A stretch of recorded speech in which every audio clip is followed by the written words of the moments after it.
கர்த்தருடைய பரிசுத்த நாமத்திற்கு மகிமை உண்டாவதாக.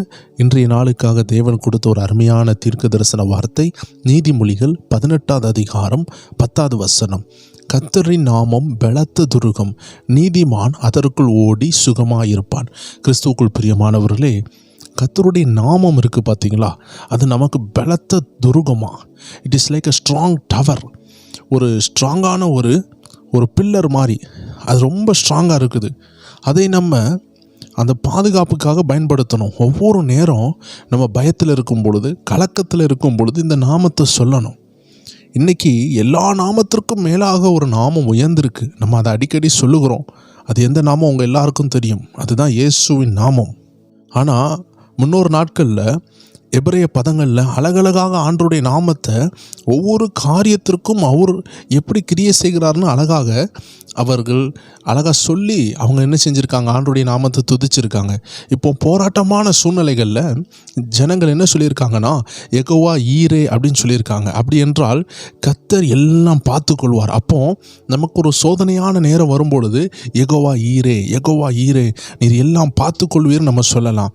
வியாதியின் படுக்கையில் அநேக ஆத்துமாக்கள் இந்த வரிகளை சொல்லி அவங்க விடுதலையான சாட்சிகளை நான் கேட்டிருக்கிறேன். அது என்ன வரினா, யெகோவா ராஃபா அப்படின்னா குணமாக்குகிற கர்த்தர். அப்போ இந்த வரிகளை சொல்லிக்கொண்டே இருக்கலாம். யெகோவா ராஃபா, குணமாக்குகிற கர்த்தர், குணமாக்குகிற கர்த்தர். சில சோதனையான நேரங்களில் இஸ்ரவேல் மக்கள் போராட்டமான நேரங்களில் அடிக்கடி யெகோவா நிசின்னு சொல்லுவாங்களாம். அப்படின்னா கர்த்தரின் வெற்றி கொடின்னு அர்த்தம். தேவ ஜனங்களே, சோர்வான நேரத்தில் சத்துருவானவன் ஜெயம் கொள்ளுகிற மாதிரி இருக்கும் பொழுது தொடர்ந்து உட்கார்ந்து ஆண்டு சமூகத்தில் யெகோவா நிசி, யெகோவா நிசி, நீர் வெற்றி தருகிறவர் அப்படி சொல்லிக்கொண்டே இருக்கலாம். ரொம்ப சமாதானமற்ற நேரங்களில், குழப்பமுள்ள நேரங்களில் ஆண்டுடைய வார்த்தை, அவருடைய நாமம் இவ்வாறாக சொல்லப்படுகிறது. யெகோவா ஷாலோம். யெகோவா ஷாலோனா சமாதானத்தின் தேவன். இது அநேகருக்கு தெரிந்திருக்கலாம். ஆனால் நிச்சயமாக அந்த கால வேளையில் ஆண்டவர் உங்களோடு முகமுகமாய் பேசி கொண்டிருக்கிறார். ஏன்னா நீங்கள் அவரை கூப்பிடணும். அப்பா அப்படி கூப்பிடும் பொழுது அவர் அப்பாவாக இருக்கிறார். எஜமானனேன்னு கூப்பிடும் பொழுது அவர் எஜமானனாக இருக்கிறார். நல்ல ஒரு போதகராக இருந்தார் இயேசு. அவரை பார்த்து ரபின்னு கூப்பிட்டாங்க. அப்போ அவர் எல்லாவற்றுக்கும் எல்லாவராக இருக்கிறார். நமக்கு என்ன தேவையோ உதவுகிற சகாயராக இருக்கிறார், இரட்சகராக இருக்கிறார், ஃப்ரெண்டாக இருக்கிறார், சகோதரராக இருக்கிறார், நல்ல ஒரு மனவாளனாக இருக்கிறார். எல்லா விஷயத்திற்கும் அவர் நம்ம கூட இருக்கிறார். நம்ம அவருடைய அந்த நாமத்தை சொல்லி அவரை நம்ம கூப்பிட நம்ம கடமைப்பட்டிருக்கிறோம். அதை சொல்லும் பொழுது அவர் உதவி செய்கிறார். யெகோவா ரூவான்னு சொன்னால் என்னுடைய நல்ல மேய்ப்பனே என்ற அர்த்தம். அப்போ நம்ம திசை மாறி போவதே இல்லை. ஸோ இந்த வார்த்தைகளை நம்ம சொல்லி சொல்லி சொல்லி நம்ம துதிக்கும் பொழுது கர்த்தருடைய நாமம் மகிமைப்படும். நம்ம வாழ்க்கையில் அவருடைய நாமம் கிரியை செய்கிறத நீங்கள் பார்ப்பீங்க. அது மட்டும் இல்லை தேவ ஜனமே, அநேக நேரங்களில் நமக்கு அநீதி இழைக்கப்படும் பொழுது, நம்ம தாழ்த்தப்படும் பொழுது இந்த நாமமாகிய யெகோவா ஷிக்கேனோ அப்படின்னு சொல்லலாம். The Lord of Righteous. Our Lord of Righteousness, கர்த்தர் எங்கள் நீதி அப்படின்னு சொல்லப்படுகிற அர்த்தம். ஸோ யெகோவா சிக்கேனோ அப்படின்னு சொல்லி கொண்டு இருக்கும் பொழுது கர்த்தர் நமக்கு நீதியாக விளங்குவார். பக்கத்து வீட்டில் போராட்டம், அங்கே போராட்டம், போகிற இடங்களில் போராட்டம். தேவ ஜனங்களை சொல்லுங்கள் இந்த நாமத்தை, யெகோவா சிக்கேனோ. அது மட்டும் இல்லை, தனிமையாக இருக்கிறது போல் இருக்குதா, வயது முதிர்ந்துட்டுன்னு ஃபியராக இருக்குதா, திருமணம் ஆகலேன்னு பயமாக இருக்குதா, தேவ ஜனங்கள் இந்த வார்த்தையை சொல்லலாம். யெகோவா ஷம்மா, என் கூட இருக்கிறீர் சொல்லி பாருங்களேன். அற்புதம் நடக்குதா இல்லையான்னு பாருங்கள். அந்த பயம் அந்த ஸ்பாட்டில் மாறும். கர்த்தர் உங்கள் கூட இருக்கிறத உணர்வீங்க. யெகோவா மேகாதேஸ், பரிசுத்தமாக்குகிற கர்த்தர், என்னை இன்னும் பரிசுத்தமாக்குங்க என்று சொல்லிக்கொண்டே இருக்கலாம். யெகோவா ஷாபோத் அப்படின்னா சேனைகளின் கர்த்தர். ஒருபொழுதும் அவர் தோற்று போக மாட்டார். சேனைகளின் கர்த்தர்னா என்ன தெரியுமா? அவர் கூட ஒரு சேனை இருக்குது.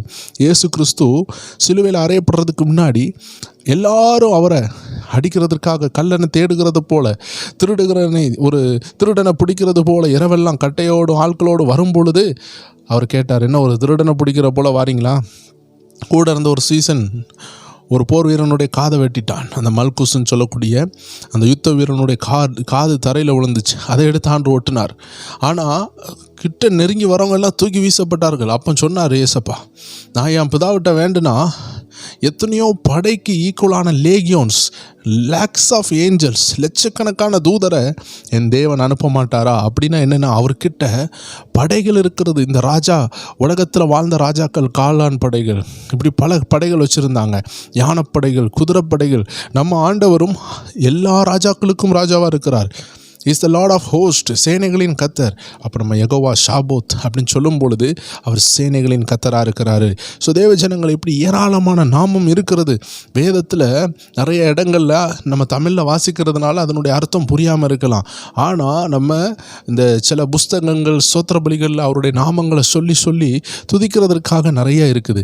தேவ ஜனங்கள் அடிக்கடி இதை சொல்ல வேண்டும். ஏன்னா அவருடைய நாமம் நமக்கு உயர்ந்த அடைக்கலமாக இருக்குது, பலத்த துருகமாக இருக்குது. நீதிமானுக்கு மட்டும்தான் அதற்குள்ள ஓடி சுகமாக இருக்க முடியும். இயேசு ரத்தத்தினால கழுவப்பட்ட ஒவ்வொரு பேரும் இந்த நாமத்தை உபயோகப்படுத்தணும். நீங்கள் விடுதலையை பார்ப்பீங்க, அதில் எந்த சந்தேகமும் இல்லை. ஒரு தேவ மனுஷன் ஒரு சாட்சி சொன்னார். அவர் மோசமான ரவுடி குரூப்பில் இருந்து ரட்சிக்கப்பட்ட நபர்.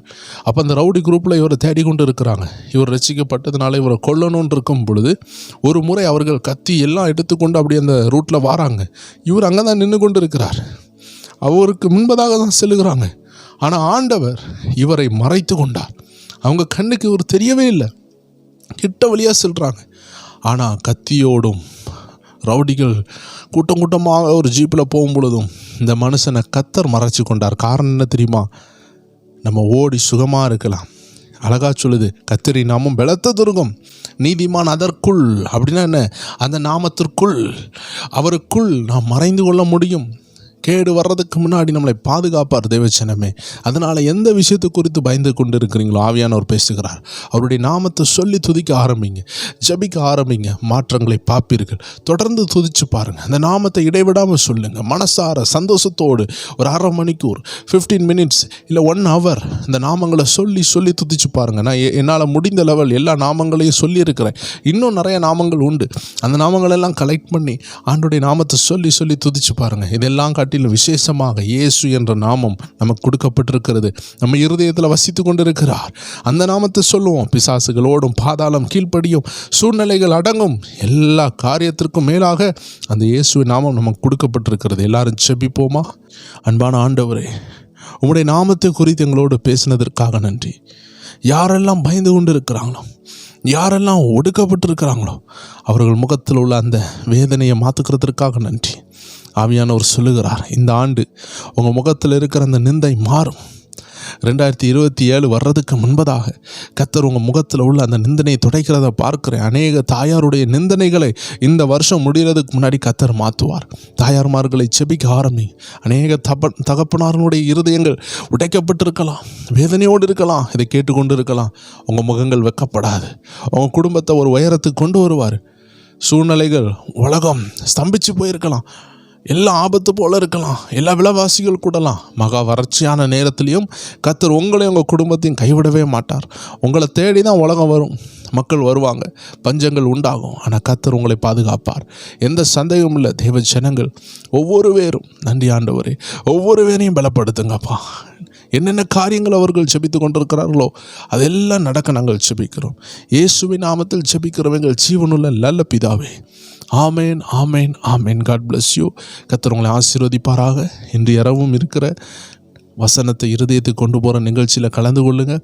கர்த்தருடைய ஆவியானவர் உங்களை பலப்படுத்துவாராக. 9 மணி அளவில் ப்ரேயர் டைமில் சந்திக்கலாம். God bless you. ஆமேன்.